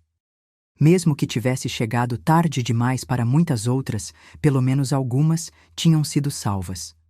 O julgamento de seu Joaquim foi marcado para setembro de 1986, mais de um ano depois de sua prisão. Durante esse tempo, ele ficou preso preventivamente, mas seus advogados conseguiram várias decisões favoráveis que atrasaram o processo. A cidade estava dividida. De um lado, quem acreditava nas evidências e apoiava a condenação. Do outro, quem ainda insistia que seu Joaquim era vítima de uma conspiração e que eu era a principal articuladora da armação. Essa Raimunda virou a cabeça daquelas meninas perdidas contra um homem de bem. Ouvia comentários na feira. Mulher separada é sempre perigosa. Ficam inventando maldade onde não tem. Mas conforme as evidências foram sendo divulgadas, a opinião pública foi mudando. As provas eram fartas demais, os depoimentos consistentes demais para ser invenção. O Ministério Público montou um caso sólido. Além dos depoimentos das vítimas e das evidências físicas encontradas na casa, conseguiram interceptar conversas telefônicas onde seu Joaquim discutia detalhes do esquema criminoso. Numa dessas conversas, gravada pouco antes da prisão, ele falava claramente sobre renovar o estoque de mercadoria jovem e sobre a necessidade de eliminar quem está dando trabalho demais. No dia do julgamento, o Fórum de Bacabal estava lotado. Vieram jornalistas de São Luís, familiares das vítimas, curiosos de várias cidades da região. Eu estava nervosa como nunca na vida. Seu Joaquim chegou algemado, mas ainda mantinha aquela postura arrogante. Estava vestido com terno e gravata, cabelo bem penteado, tentando manter a imagem de homem respeitável. Quando me viu, fez um gesto com o dedo passando no pescoço, uma ameaça clara de morte. O promotor, Dr. Antônio Ribeiro, começou sua fala pintando um quadro detalhado dos crimes. Senhores jurados, disse ele, vocês vão ouvir hoje a história de como um homem aparentemente respeitável construiu um império de horror e sofrimento. Um império que se alimentava da inocência e da vulnerabilidade de crianças. Ele chamou primeiro as vítimas para depor. Foi devastador ouvir cada uma contando o que havia sofrido. Conceição, que na época já tinha 17 anos, falou com uma força impressionante para alguém tão jovem. Eu tinha 14 anos quando cheguei naquela casa, disse ela, encarando seu Joaquim. Acreditei quando ele disse que ia trabalhar cuidando de uma família. No primeiro dia, descobri qual era o trabalho de verdade. Quando tentei resistir, ele me bateu tanto que fiquei 3 dias sem conseguir andar direito. Joana contou como foi ameaçada de morte quando tentou fugir pela primeira vez. Ele disse que tinha gente que trabalhava para ele em toda a região, que se eu tentasse fugir de novo, ia acontecer comigo o mesmo que aconteceu com a Valdirene. Maria chorou ao relembrar como foi forçada a abortar quando engravidou de um dos clientes. Ele disse que criança grávida não servia para nada, que ia me dar uns remédios para resolver o problema. Eu queria ter aquele bebê, mesmo sendo de estupro. Era a única coisa boa que podia sair daquela situação. Rosinha, a mais velha das 4, contou sobre as dívidas impossíveis de quitar. A gente trabalhava todo dia, atendia vários homens por noite, mas nunca conseguia pagar o que ele dizia que devíamos. A comida, o quarto, a roupa, tudo era cobrado com preços absurdos. A dívida só aumentava. Quando chegou minha vez de depor, senti as pernas tremerem. O advogado de defesa tentou me desqualificar desde o início. A senhora tem alguma instrução formal? Estudou até que série? Estudei até a 4ª série. E tem experiência em investigação criminal? Conhece leis? Não tenho. Então como pode ter certeza do que viu? Como sabe distinguir entre um negócio legal e ilegal? Foi quando o promotor interveio. Excelência, a testemunha não precisa ser delegada para reconhecer quando crianças estão sendo torturadas na sua frente. Contei tudo o que tinha visto, tudo o que tinha ouvido, cada detalhe suspeito que tinha notado durante os meses que trabalhei na casa. O advogado tentou me confundir, fazer parecer que eu estava inventando ou exagerando, mas meu relato era consistente demais. A senhora não acha estranho ter demorado tanto para denunciar? Perguntou ele. Eu tinha medo, respondi. E precisava do emprego, mas quando vi que meninas estavam morrendo, não consegui mais ficar calada. A parte mais difícil foi quando tiveram que mostrar fotos das vítimas assassinadas. Valdirene estava lá, com o rosto desfigurado pela violência. Outras 4 meninas que eu nunca tinha visto, mas que provavelmente passaram pela casa antes de eu começar a trabalhar lá. Reconhece algumas dessas pessoas? Perguntou o promotor. Reconheço a Valdirene, respondi, com a voz embargada. Ela pediu minha ajuda no último dia que a vi viva. O júri estava visivelmente chocado. 2 das juradas choravam enquanto ouviam os depoimentos.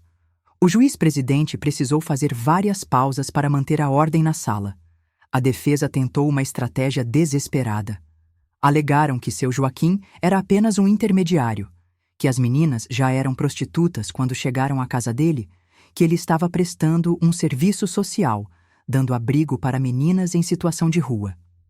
Meu cliente é um homem de negócios que se envolveu com pessoas erradas, disse o advogado. Ele foi usado por uma rede criminosa maior e agora está sendo transformado em bode expiatório. Mas as evidências eram incontestáveis. Além dos depoimentos, havia documentos falsificados encontrados na casa, registros de movimentação financeira suspeita e até mesmo um diário onde seu Joaquim anotava detalhes sobre as funcionárias. Idades, procedências, especialidades, valores cobrados. O promotor encerrou pedindo a condenação máxima. Este homem destruiu dezenas de vidas. Transformou crianças em mercadoria. Matou quem tentou resistir. Não merece piedade, merece justiça.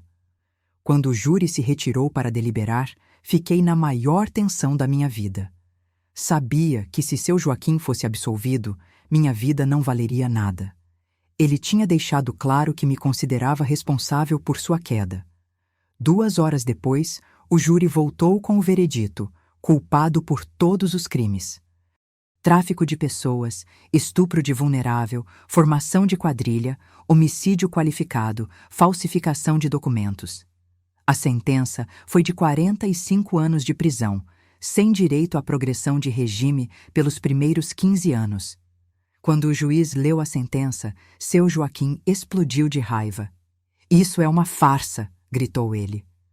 Eu vou sair dessa prisão e vou atrás de cada um que mentiu contra mim. Principalmente dessa Raimunda desgraçada. Teve que ser contido pelos policiais e levado à força da sala. Senti um alívio enorme, mas sabia que meus problemas não tinham acabado. Seu Joaquim tinha contatos perigosos e a ameaça de vingança era real. Depois da condenação de seu Joaquim, pensei que minha vida finalmente ia voltar ao normal. Como estava enganada. Os meses que se seguiram foram alguns dos mais difíceis da minha existência. A primeira coisa que aconteceu foi que perdi completamente a possibilidade de conseguir trabalho em Santa Isabel do Mearim. Mesmo com seu Joaquim condenado, muita gente na cidade ainda acreditava que eu tinha armado contra ele. As famílias mais importantes não queriam me contratar. Essa mulher traz confusão, diziam. Melhor não se meter com ela. Comecei a passar necessidade de novo. Sem trabalho fixo, voltei a fazer bicos, mas eram raros. Às vezes passava dias sem comer direito. As galinhas que criava no quintal viraram minha principal fonte de sustento. Mas o pior eram as ameaças. Mesmo com seu Joaquim preso, começaram a chegar recados de que eu não estava segura.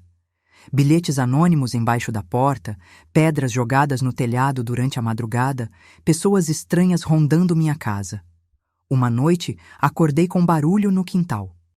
Quando fui ver, encontrei 2 das minhas galinhas mortas, com o pescoço cortado. No chão havia um bilhete. Você é a próxima. Fiquei apavorada. Não sabia se eram amigos de seu Joaquim ou apenas pessoas da cidade que me culpavam por toda a confusão. O fato é que não me sentia mais segura ali. Foi quando tomei a decisão mais difícil da minha vida: deixar Santa Isabel do Mearim. A cidade onde nasci, onde cresci, onde tinha minhas raízes, não era mais lugar para mim. Vendi minha casinha por uma ninharia para um comerciante que sabia da minha situação desesperadora e se aproveitou disso. Com o pouco dinheiro que consegui, fui para São Luís tentar recomeçar a vida. Na capital, ninguém me conhecia.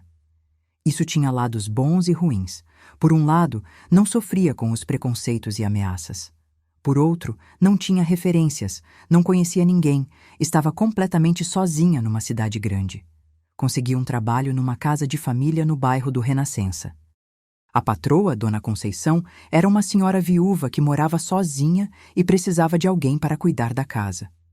Não paguei muito bem, mas era honesto e me dava estabilidade. Durante quase 2 anos, vivi uma vida completamente anônima. Trabalhava, voltava para meu quartinho alugado e tentava não pensar no passado. Mas as marcas do que vivi não saíam da minha mente. Toda vez que via uma menina jovem na rua, pensava nas vítimas de seu Joaquim. Toda vez que ouvia notícias sobre violência contra mulheres, reviviam as cenas daquela casa.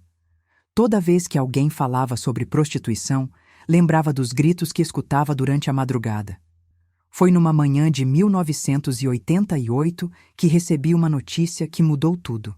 Dona Conceição chegou em casa com um jornal e disse: "Ray, tem uma notícia aqui que vai te interessar, sobre aquele homem da sua cidade que foi preso." Peguei o jornal com as mãos tremendo. A manchete dizia: "Traficante de menores morre em rebelião no presídio. Seu Joaquim estava morto. Tinha sido assassinado durante uma briga entre presos. Segundo a notícia, ele tentou continuar comandando seus negócios de dentro da cadeia, entrou em conflito com outra facção criminosa e acabou sendo executado na própria cela." Senti um misto de alívio e vazio. Por um lado, a ameaça que ele representava tinha acabado definitivamente. Por outro, sua morte não trazia de volta nenhuma das meninas que ele havia destruído. Chorei muito naquele dia. Chorei pelas vítimas, chorei por mim mesma.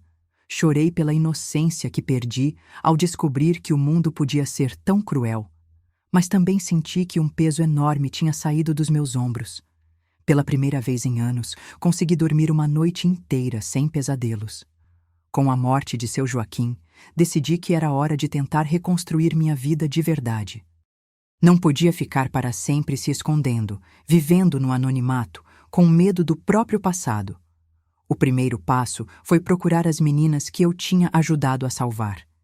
Queria saber como estavam, se tinham conseguido superar o trauma, se precisavam de alguma coisa.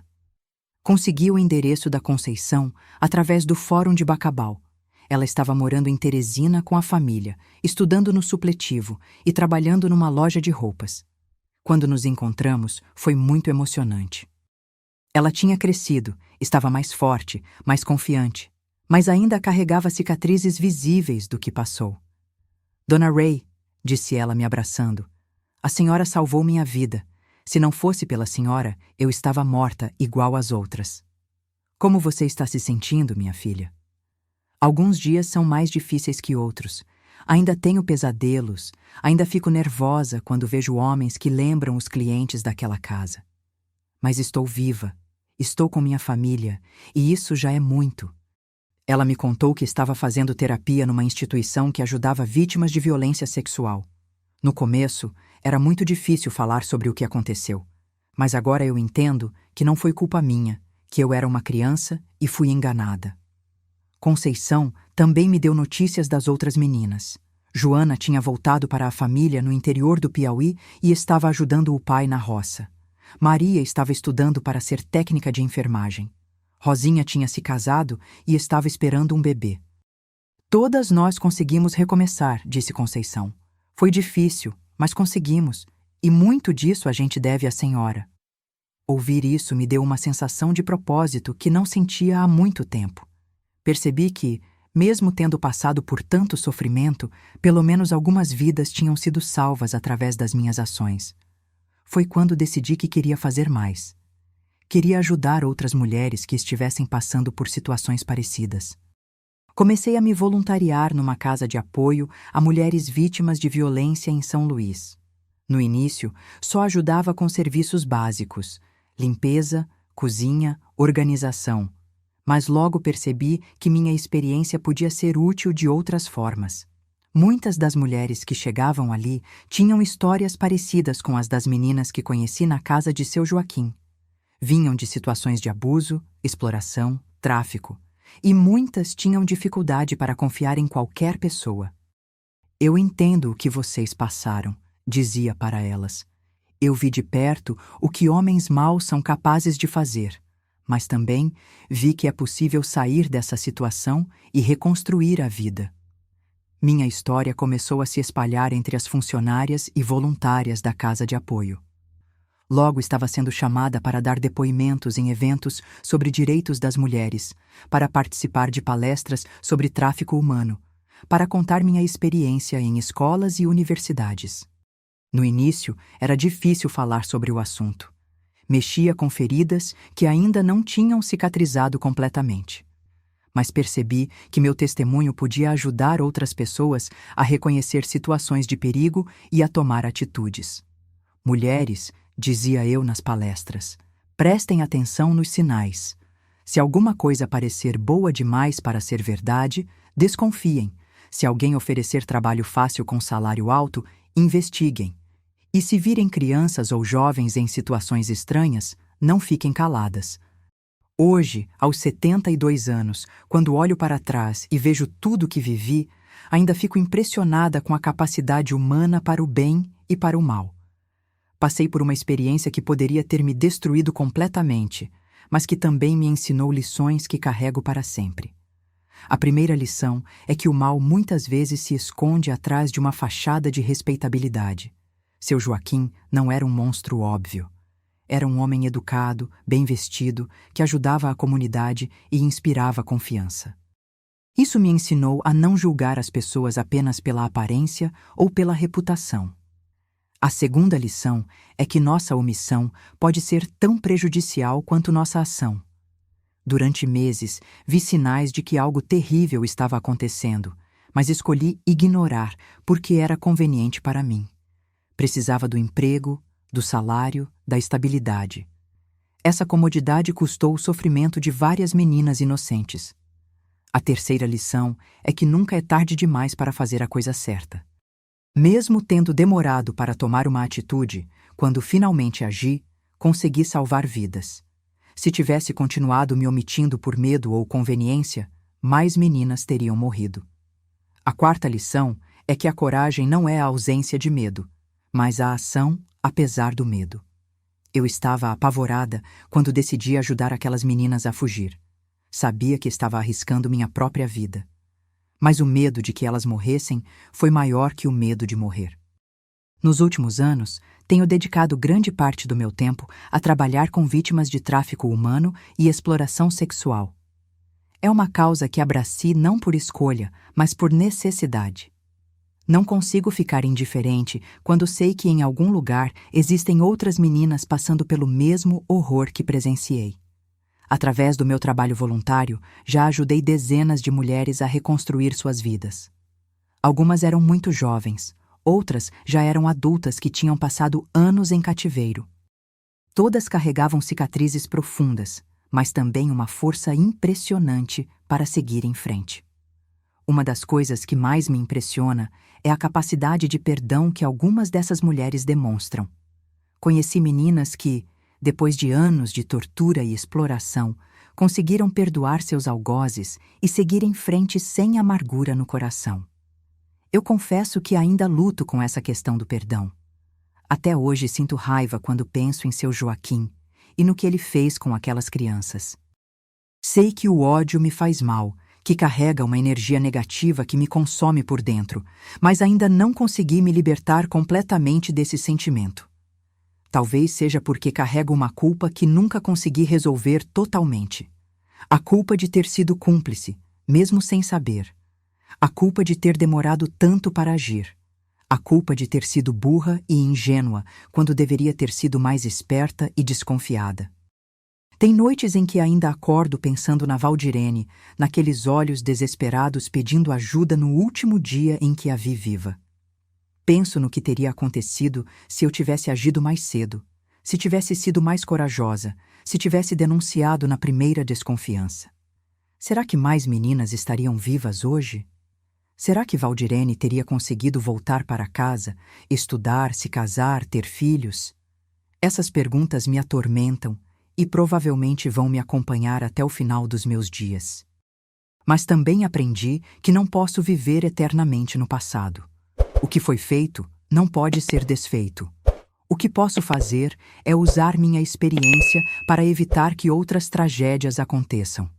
Por isso decidi contar essa história aqui para vocês. Sei que é doloroso de ouvir, sei que mexe com coisas que preferíamos fingir que não existem. Mas é importante que as pessoas saibam que esses crimes acontecem, muitas vezes bem debaixo dos nossos narizes, sem que percebamos. Ao longo desses anos, todos trabalhando com vítimas de tráfico humano, aprendi a identificar padrões que se repetem nesses crimes. Padrões que, se mais gente conhecesse, poderiam evitar que outras famílias passassem pelo mesmo sofrimento. O primeiro padrão é o perfil das vítimas. Os criminosos não escolhem suas vítimas aleatoriamente. Eles procuram meninas e mulheres em situação de vulnerabilidade, pobres, com problemas familiares, baixa escolaridade, poucas perspectivas de futuro. Meninas que sonham com uma vida melhor e estão dispostas a acreditar em promessas mirabolantes. Valdirene, por exemplo, vinha de uma família muito pobre do interior do Piauí.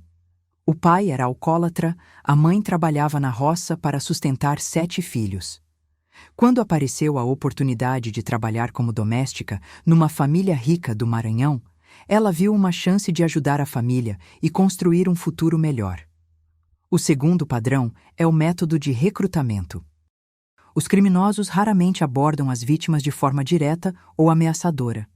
Eles se apresentam como pessoas respeitáveis, oferecendo oportunidades legítimas, trabalho doméstico, emprego em lojas, oportunidades de estudo, casamento com homens de outras cidades. Seu Joaquim era mestre nisso. Sempre bem vestido, educado, com referências falsas, mas convincentes. Chegava nas cidades pequenas se apresentando como empresário, conhecia pessoas influentes, ganhava a confiança da comunidade. Quando oferecia trabalho para as meninas, os próprios pais as incentivavam a aceitar. O terceiro padrão é o isolamento gradual das vítimas. Os criminosos nunca revelam suas verdadeiras intenções de uma vez. Primeiro, levam a vítima para longe da família e dos amigos, geralmente para outra cidade ou estado.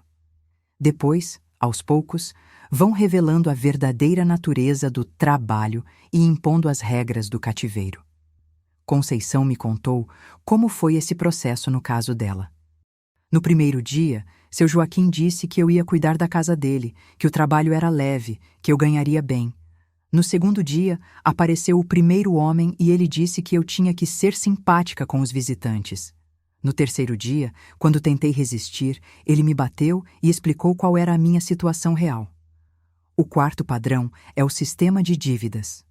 Os criminosos criam um sistema onde as vítimas ficam eternamente endividadas, sem perspectiva de conseguir liberdade através do trabalho.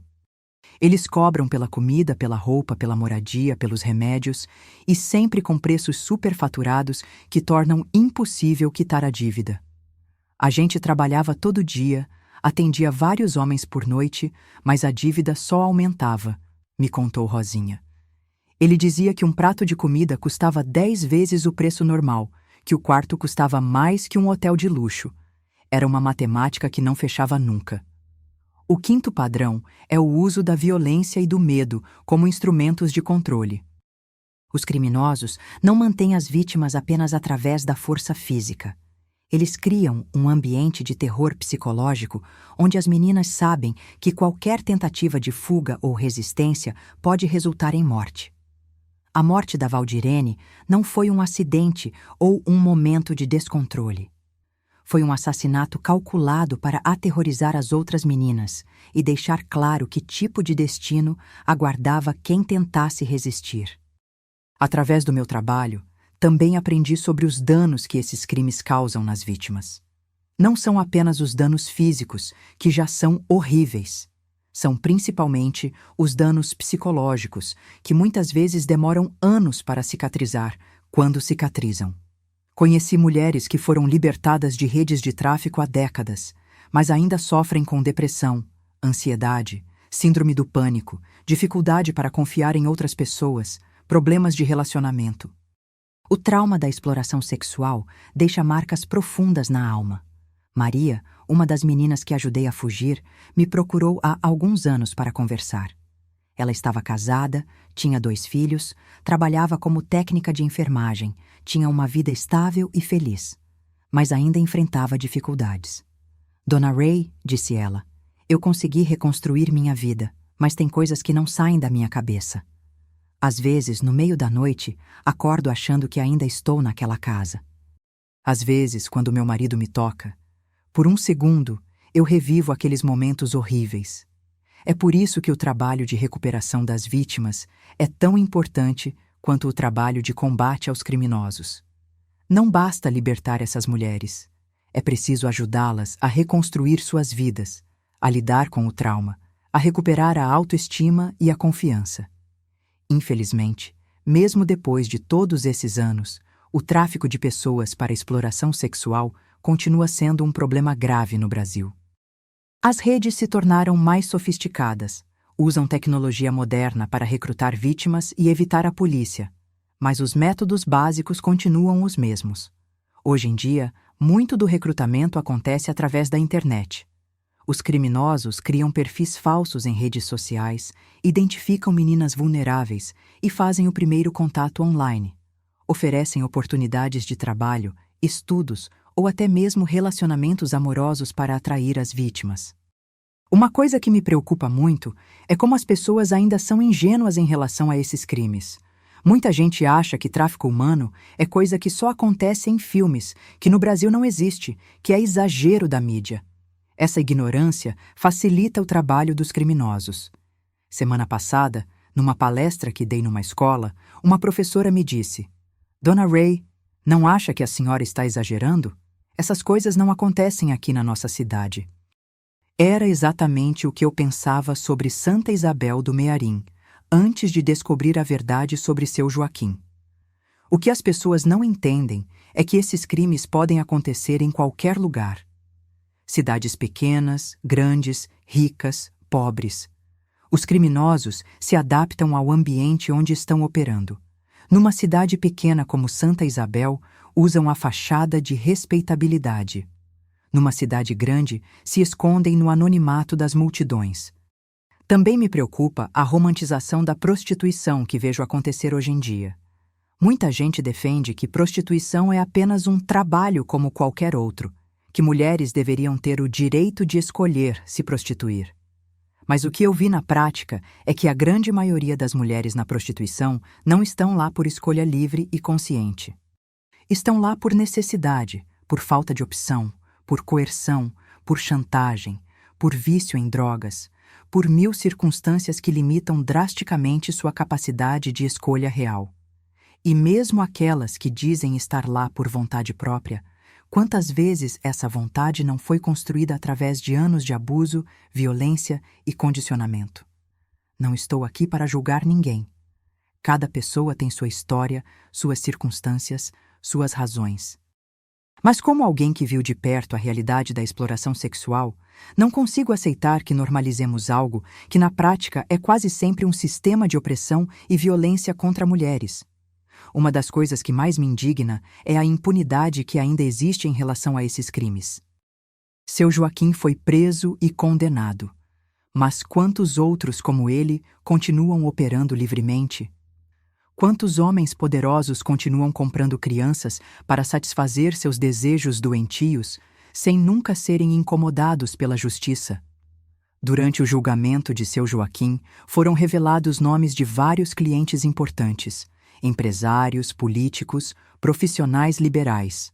Alguns foram investigados, poucos foram processados, menos ainda foram condenados. A maioria seguiu sua vida normalmente, como se nada tivesse acontecido. É revoltante saber que homens que pagaram para estuprar crianças de 13, 14 anos continuam livres, ocupando posições de prestígio na sociedade, sendo respeitados e admirados por pessoas que não sabem de seus crimes. Mas também vejo sinais de esperança. A sociedade está mais consciente sobre esses crimes do que era nos anos 80. Existem mais organizações trabalhando para combater o tráfico humano, mais campanhas de conscientização, mais recursos destinados ao combate e à prevenção. As próprias vítimas estão mais empoderadas para denunciar e buscar ajuda. Conceição, por exemplo, se tornou uma ativista na luta contra o tráfico humano. Ela dá palestras, participa de campanhas, ajuda outras vítimas a se recuperar. Transformou sua dor em força para ajudar outras pessoas.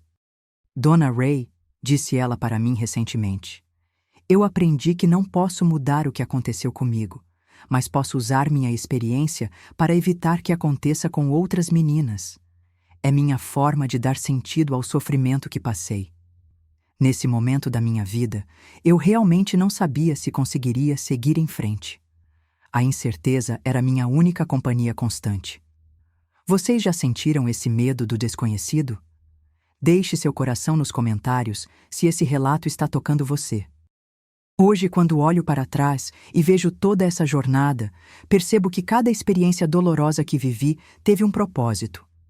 Não que eu acredite que Deus quis que eu passasse por isso, ou que as meninas tivessem que sofrer para que algo de bom acontecesse. Isso seria cruel demais. Mas acredito que quando passamos por experiências difíceis, temos uma escolha: deixar que elas nos destruam ou transformá-las em força para ajudar outras pessoas. Eu escolhi o segundo caminho, e isso me deu um sentido de propósito que antes eu não tinha. Se eu pudesse voltar no tempo e mudar alguma coisa, mudaria tudo.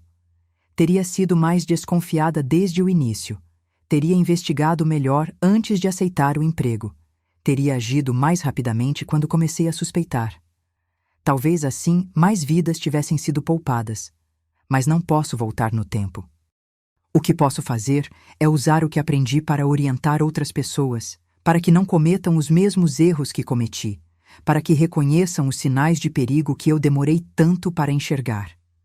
Se há uma mensagem que quero deixar para quem está me ouvindo, é esta: prestem atenção ao mundo ao redor de vocês. Não fiquem indiferentes ao sofrimento alheio. Não se deixem levar apenas pela aparência ou pela reputação das pessoas.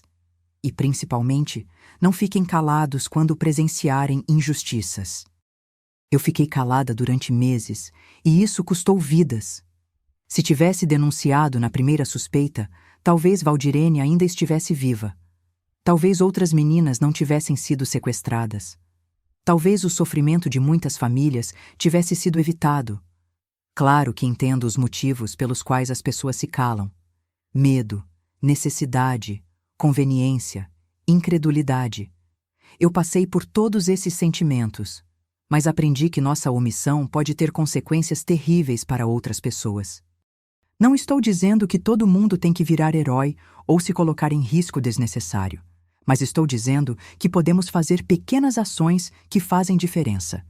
Estar atentos aos sinais, denunciar situações suspeitas, apoiar organizações que combatem esses crimes, educar nossos filhos sobre os perigos. Uma das coisas que mais me orgulha hoje é saber que minha história inspirou outras pessoas a agir. Já recebi cartas de mulheres que reconheceram situações de abuso em suas comunidades depois de ouvir minha experiência. Professores que passaram a ficar mais atentos ao comportamento de seus alunos. Mães que ensinaram seus filhos a desconfiar de ofertas mirabolantes. Cada pessoa que se conscientiza sobre esses crimes é uma vitória pequena, mas importante, porque os criminosos dependem do silêncio, da ignorância, da omissão da sociedade para continuar operando. Quando mais pessoas ficam alertas, fica mais difícil para eles agirem livremente. Também me orgulha saber que as 4 meninas que consegui ajudar a fugir se tornaram mulheres fortes e realizadas. Conceição está terminando a faculdade de Direito e pretende se especializar em Direitos Humanos. Joana voltou a estudar e hoje é professora numa escola rural. Maria trabalha como enfermeira e se especializou no atendimento a vítimas de violência.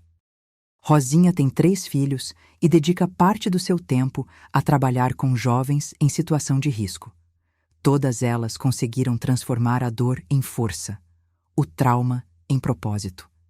Isso me dá esperança de que é possível superar mesmo as experiências mais terríveis e construir uma vida boa e significativa.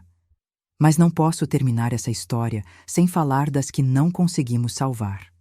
Valdirene e as outras meninas que morreram naquele esquema diabólico merecem ser lembradas. Suas vidas foram interrompidas brutalmente, seus sonhos foram destruídos, suas famílias ficaram sem resposta. Elas não são apenas números numa estatística de criminalidade. Eram pessoas reais, com nomes, histórias, famílias que as amavam. Valdirene tinha um sorriso bonito e sonhava em ser professora. As outras também tinham seus sonhos, seus planos, suas esperanças. Quando falo sobre esses crimes, sempre tento lembrar que por trás de cada caso existe uma pessoa que sofreu, uma família que foi destruída, uma comunidade que foi ferida.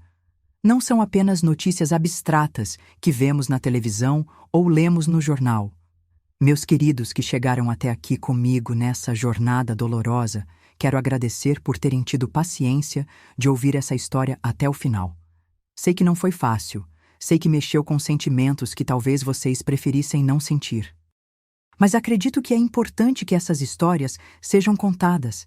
É importante que as pessoas saibam que esses crimes existem, que acontecem mais perto de nós do que gostaríamos de imaginar, e que todos nós temos um papel a desempenhar no combate a eles.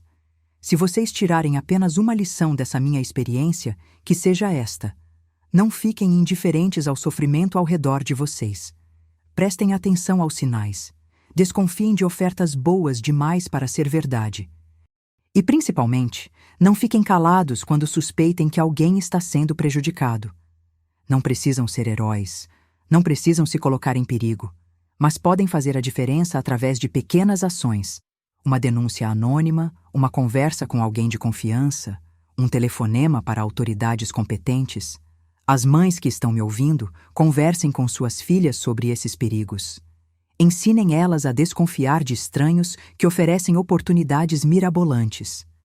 Mantenham sempre um canal de comunicação aberto, para que elas se sintam seguras, para contar se algo estranho acontecer. Aos pais, prestem atenção ao comportamento de suas filhas. Se elas começarem a se comportar de forma estranha, se ficarem secretas sobre onde vão ou com quem falam, se mostrarem sinais de medo ou ansiedade, investiguem. Não ignorem achando que é coisa de adolescente. Aos educadores, observem seus alunos. Muitas vezes, a escola é o primeiro lugar onde os sinais de abuso ou exploração aparecem. Uma criança que chega sempre cansada, que tem marcas inexplicáveis no corpo, que falta muito às aulas, pode estar passando por situações graves. A toda a sociedade, parem de fingir que esses problemas não existem. Parem de culpar as vítimas. Parem de achar que essas meninas procuraram ou que sabiam no que estavam se metendo. A grande maioria são crianças e adolescentes que foram enganadas e coagidas. E as mulheres que possam estar passando por situações de violência ou exploração, vocês não estão sozinhas. Existem pessoas dispostas a ajudar, existem organizações especializadas, existem caminhos para sair dessa situação. Não desistam de lutar por uma vida melhor. Sei que é fácil falar e difícil fazer, especialmente quando se está no meio da situação de perigo. Mas lembrem-se de que mesmo nas situações mais desesperadoras, sempre existe uma saída. Sempre existe alguém disposto a ajudar. Sempre existe esperança. Termino essa história com um sentimento de gratidão. Gratidão por ter sobrevivido, por ter conseguido ajudar algumas pessoas, por ter encontrado um propósito na dor que vivi. Gratidão também por vocês que me ouviram até aqui, que me deram a oportunidade de compartilhar essa experiência. Não sei quantos anos de vida ainda tenho pela frente, mas sei que enquanto tiver forças, vou continuar contando essa história, vou continuar trabalhando para combater esses crimes, vou continuar lutando para que outras crianças não passem pelo que presenciei naquela casa maldita. Se gostaram da minha história, por favor deixem seu like e se inscrevam no canal. Mostrem que minha história não foi contada em vão. Compartilhem com outras pessoas para que mais gente fique sabendo desses perigos e possa se proteger. E lembrem-se sempre, em um mundo onde muitas pessoas escolhem fechar os olhos para o mal, sejam vocês aqueles que escolhem enxergar e agir. Sejam a diferença que alguém precisa para sair de uma situação terrível. Que Deus abençoe todos vocês e que essa história serve para proteger outras vidas inocentes. Um abraço carinhoso desta vovó, que aprendeu que às vezes a vida nos coloca em situações difíceis não para nos destruir, mas para nos transformar em instrumentos de proteção e cuidado para outras pessoas. Até a próxima história, meus queridos.